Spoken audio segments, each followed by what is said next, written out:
Wisdom tooth removal is probably at least 1/3 to 1/2 of every oral surgeon's practice. So it's done almost daily by the majority of oral surgeons. So you have that expertise working to your advantage. As you get older in life, wisdom teeth become more difficult to remove. Even if they are erupted, they're still more difficult to remove than an impacted tooth if you have that done early on at 15, 16, 17. At that juncture, your bone is very, very soft. The roots of the wisdom teeth are not grown, and the surgery itself is very precise and very efficient.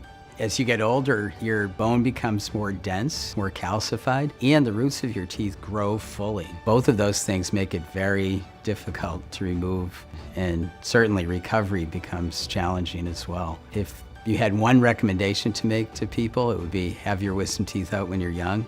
Then you don't have to deal with it when you're 40, 50, 60, or even 80.